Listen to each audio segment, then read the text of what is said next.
So Whoopi Goldberg came after Justice Democrats on The View last week. Of course, I'm a co-founder of Justice Democrats, so to say this triggered me is a little bit of an understatement. Let's see what she says, then I want to respond. And I'm going to go into detail here because there is an answer to what she's putting forth. And if she made comments here in good faith where she was genuine and she was, looking for certain answers or a response, well, now that response is coming. So I hope that one way or another she sees this and she'll see exactly what the purpose is to Justice Democrats and exactly what is meant by, the statements that they made saying we're not for Nancy Pelosi as Speaker. Take a look. Reportedly, some of the newly elected female Democrats are part of a so-called pink wave who are questioning whether Nancy Pelosi should be Speaker of the House. They say, she's too old, she should step aside and let the new folks. So, okay. Yeah. If you're going to be the new folks, you also need to do your homework. Let's take it, for example, a Nancy Pelosi or a Dianne Feinstein. Two women battling and still at work. Right. Battling their male counterparts on both sides, okay? Nancy Pelosi got most of that Obama bill through. She fought the Obamacare. Obamacare. Right. She has been on the side of right for most of the time she's been in. The same with Dianne Feinstein, and the same with a whole bunch of these folks who have gotten older. You know what aged them?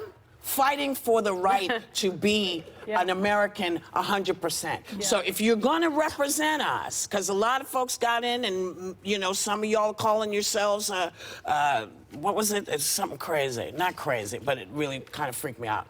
Justice Democrats. So I know, So let me just be really clear, because you kind of, on your site, you kind of take a little punch at people. So my question is this, are you saying that other Democrats who've been fighting for 25, 30 years aren't Justice Democrats? You think that, I don't know, let's name a couple of people who've been fighting. John Conyers, who's not there anymore, and Hoyer. Yeah, I mean, you need the experience. You need experience to handle all this stuff. And if you don't have it, sit back and learn some stuff and then take over. But you can't come in and pee all over everything and say it's done. Well, you can't do that. There are a lot of Democrats, 17 Democrats, some incumbents, some coming in.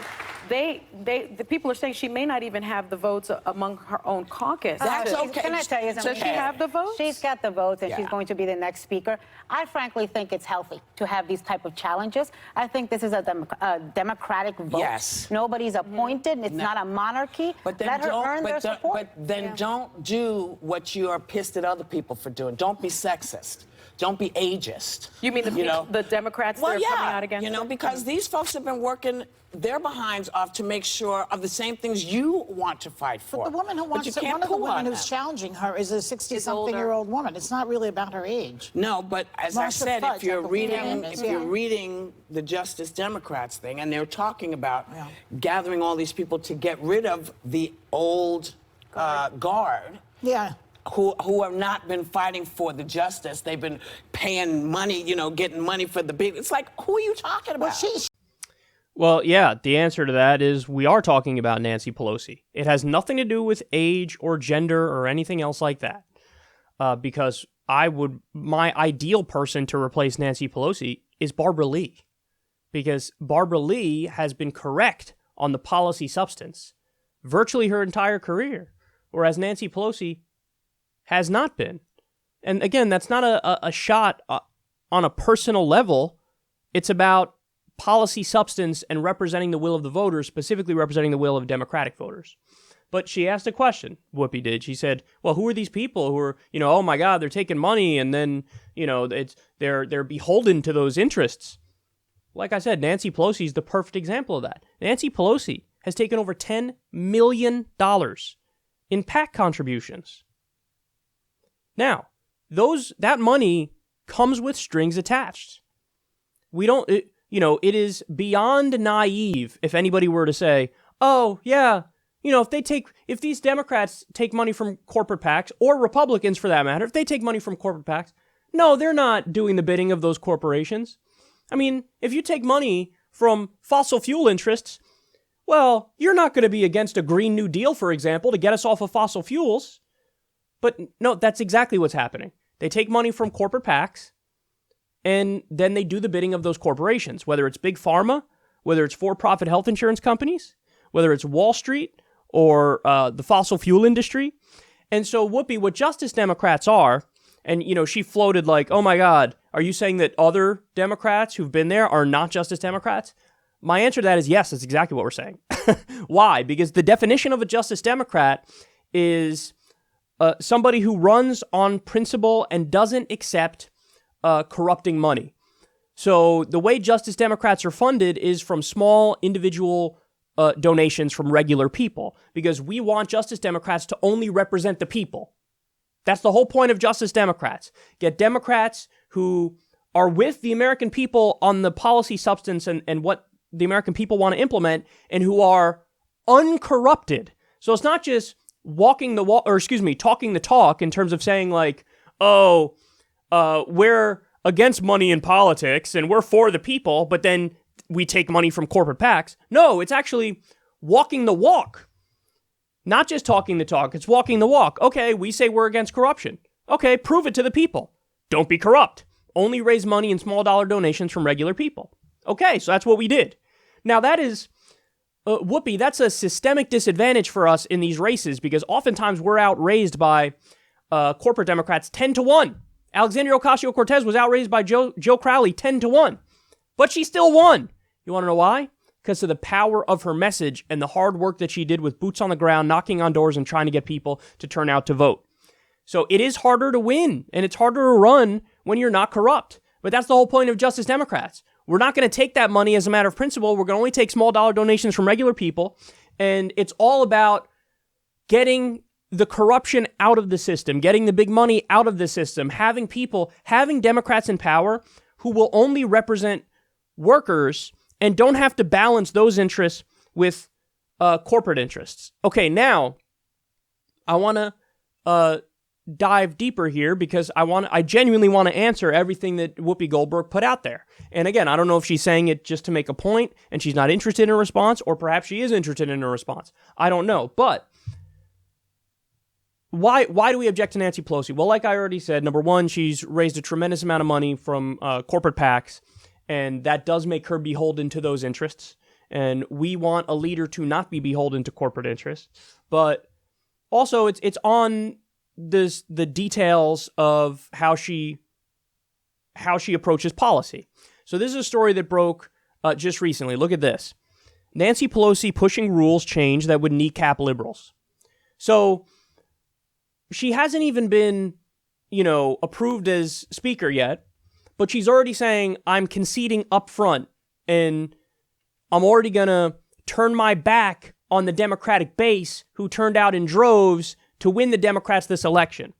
So what exactly are they referring to? Well, they're referring to, she wants to make it, and she wants to make a deal with Republicans to make it that you need a 3/5 majority in order to raise taxes on the bottom 80% of Americans.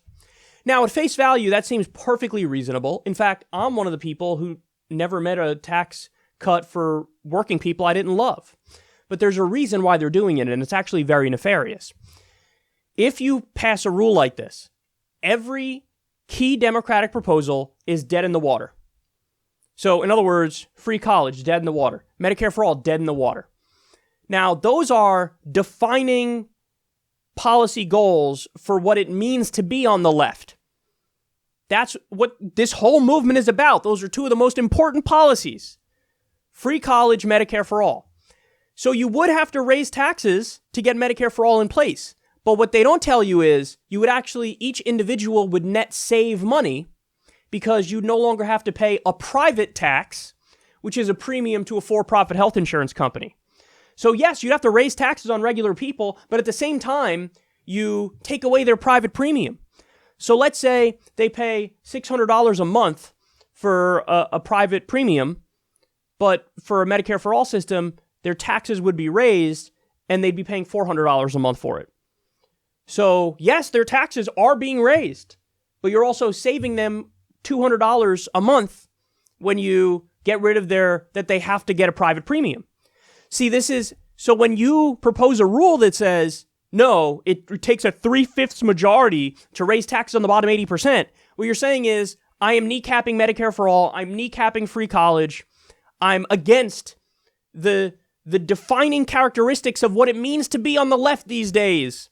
This is what we're for. Now, on top of that, Nancy Pelosi voted yes on most of the so-called free trade agreements. I call them so-called free trade agreements because in reality, they're just outsourcing deals, which only work for corporate America and don't work for working people.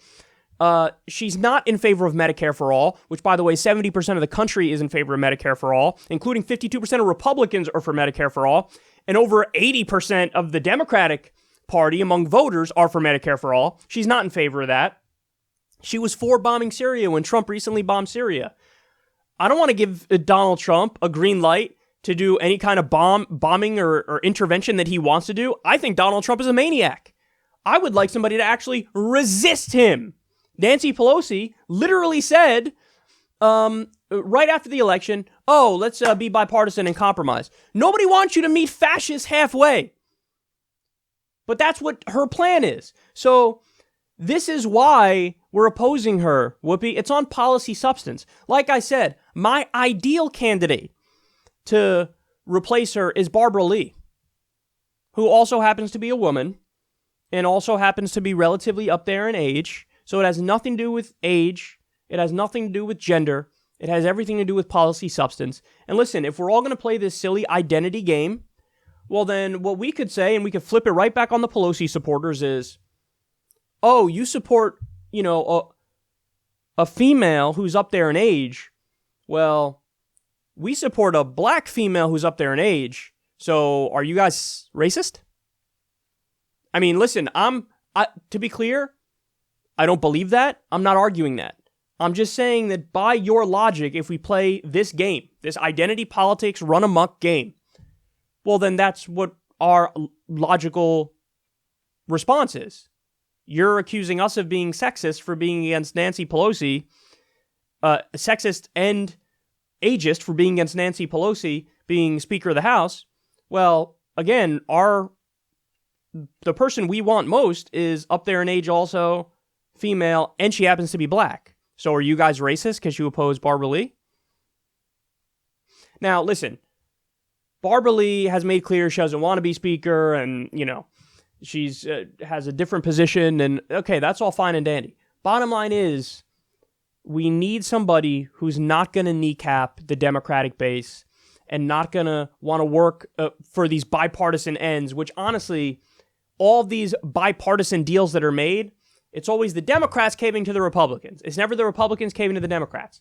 It's never like the Republicans are like, okay, fine, Medicare for all. Let's do a bipartisan deal for Medicare for all because 70% of people are for it. No, it's always Democrats caving to Republicans. So, what we want, listen, what I want is, I'm reasonable. I will take anybody who's to the left of Nancy Pelosi. Okay? I mean, again, if I had my way, it'd be Barbara Lee. But that's not going to happen. So I will take anybody who's to the left of Nancy Pelosi. Because, again, it's about policy substance. It's about Pelosi's record. It's about the fact that she takes a tremendous amount of corporate PAC money, and that money comes with strings attached. And as a final point, I'll say this. Whoopi pointed out, well, you need experience. You need experience. So these Justice Democrats, these new up-and-comers, they need to calm down because the experience is so important. I don't agree with that. Because in Washington, D.C., Congress has an approval rating that oscillates between 14% and 25%. Nobody likes Washington, D.C. Nobody likes the House of Representatives. Nobody likes what's going on there because everybody knows they're screwing us and they're corrupt. So, Whoopi, when you say, oh, you need experience, what I hear you saying is, you guys who are idealistic, you guys who think we could actually have a much better future and can be bold and can give the American people what they want, you need to sit down and learn the ropes and understand that serious people accept the terrible status quo which everybody hates. And Whoopi, on that, I just fundamentally disagree with you. We're sick of the status quo. We're tired of it. We hate it. We think it's dumb. We think it is fueled by corruption. The system is more of an oligarchy than a democracy. That's not me speaking. That's a fucking Princeton political science study speaking. So, Whoopi, what we're doing is we're going in there and we're saying enough's enough. And has, again, nothing to do with age. Most of us are giant Bernie Sanders supporters. So the idea that we're like, oh, no, this person is too old to have a position of power. What? No, it's always about the policy substance. It is always about the policy substance and representing the will of the voters.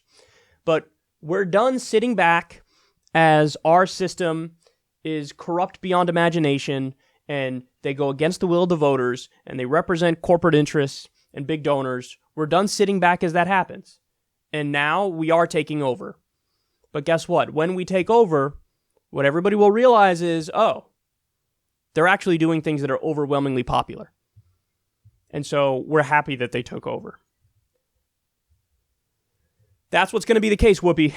And I just hope that we don't get these people who are gaslighting us from who are nominally on the left. You know, but that's the truth, and that's what is going to happen.